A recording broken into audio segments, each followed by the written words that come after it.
Selamat pagi, saya Dr. Agim yang akan menangani Bapak pada hari ini. Apakah betul dengan Bapak Sule? Iya. Baik, Bapak Sule. Hari ini saya akan melakukan pembagian terapi airway dengan alat. Nanti saya akan memasukkan alat-alat, saya akan masukkan ke mulut ataupun hidung Bapak. Nanti sedikit tidak nyaman untuk membuka jalan nafas Bapak supaya bisa bernafas dengan bebas. Apakah Bapak bersedia? Iya.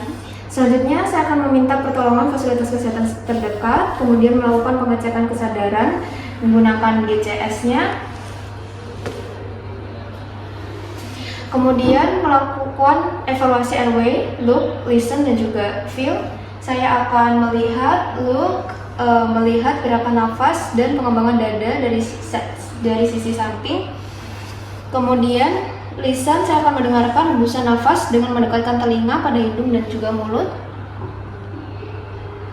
Kemudian feel, saya akan merasakan hembusan nafas apakah adekuat ataupun tidak. Setelah itu saya akan melakukan nasopharyngeal airway, yaitu menilai nostril untuk mencari yang lebih lebar dan tidak ada obstruksi atau polip ataupun fraktur ataupun perdarahan. Setelah itu, saya akan memilih nasofaring sesuai ukuran kelingking pasien. Setelah itu, saya akan mengukur dari ujung hidung ke ujung telinga. Setelah saya ukur, saya akan memberikan lubrikasi pipa nasofaring dengan lubrikan larut air atau dengan air. Setelah saya memberikan lubrikan, saya akan memposisikan pasien pada keadaan netral, penolong berdiri di sisi pasien. Kemudian saya akan memegang pipa nasofaring seperti pensil. Kemudian saya akan memasukkan ujung nasofaring dengan kemiringan lubang bevel menghadap ke luar. Insersi dengan lembut didorong ke faring posterior.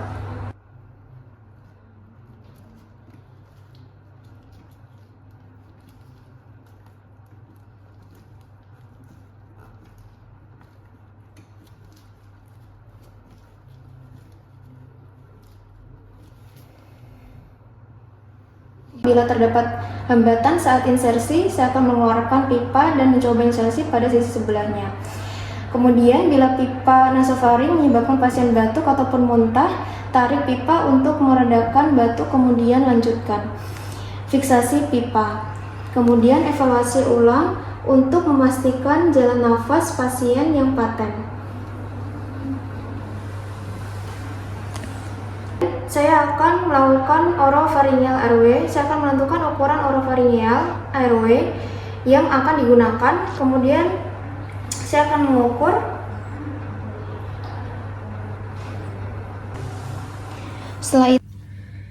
Selanjutnya, saya akan membuka mulut pasien dengan metode cross finger atau scissors, teknik dengan jari 1 dan 2.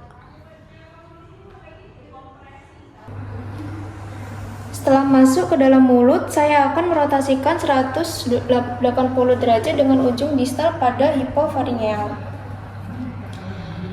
Setelah itu, bisa menggunakan cara kedua adalah tanpa pemutaran dengan menggunakan bantuan tongue blade untuk menekan lidah ke bawah saat pemasangan, memastikan lidah tidak terdorong ke belakang dan menutup airway. Kemudian saya akan evaluasi ulang airway, look, listen, dan juga feel. Setelah itu, saya akan melakukan endotracheartope, di mana saya akan menentukan ukuran ETT yang akan dipasang. Setelah itu,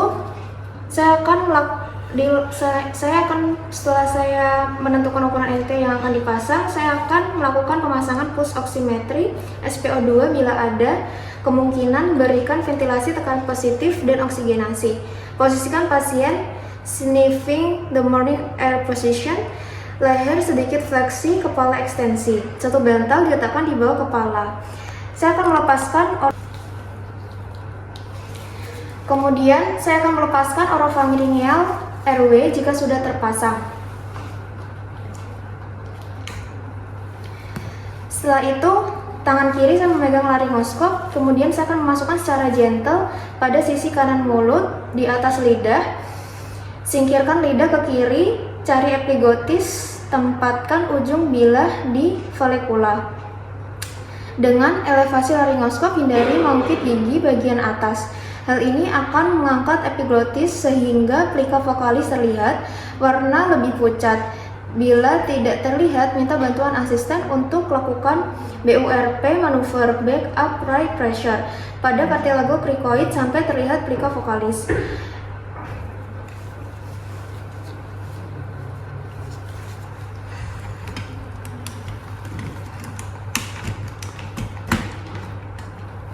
Setelah itu, saya akan masukkan ETT melalui sisi kanan mulut. Bimbing ujungnya masuk trakea sampai cuff ETT melewati pika vokalis kedalaman 23 cm pada laki-laki dan 21 cm pada wanita dewasa.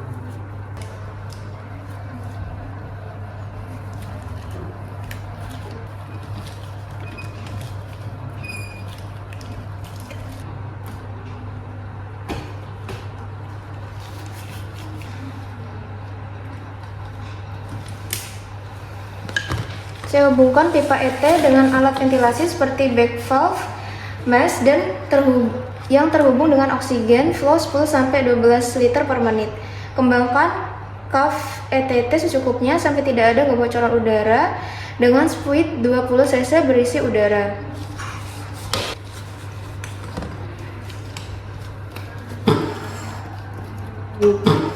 Kemudian saya akan mengevaluasi pemasangan dengan mendengarkan melalui stetoskop pengembangan kedua paru.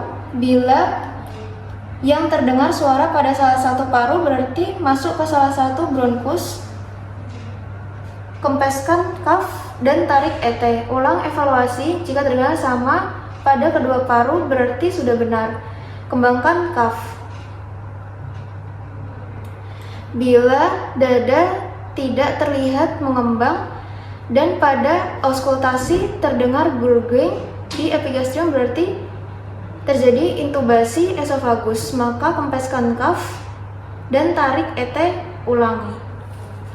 Ulangi pemasangan ETT.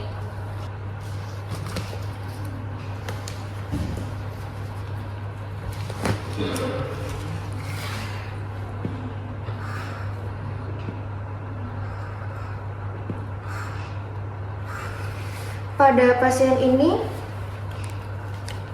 terdengar sama pada kedua paru, sudah benar.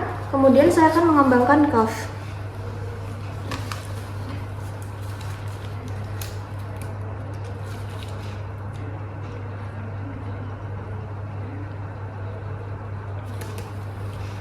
Pasang orofaringeal airway dengan cekungan menghadap ke atas lebih dahulu, kemudian putar 180 derajat menyentuh palatum maw.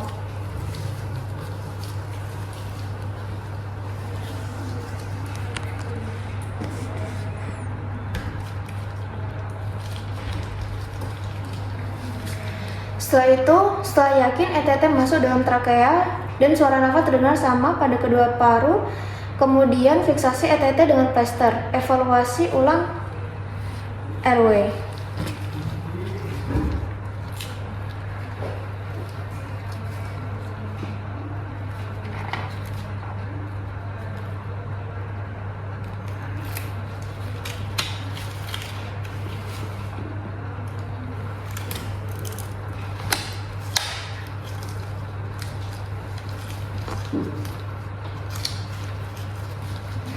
Setelah fiksasi, saya akan evaluasi ulang airway, look, listen, dan feel.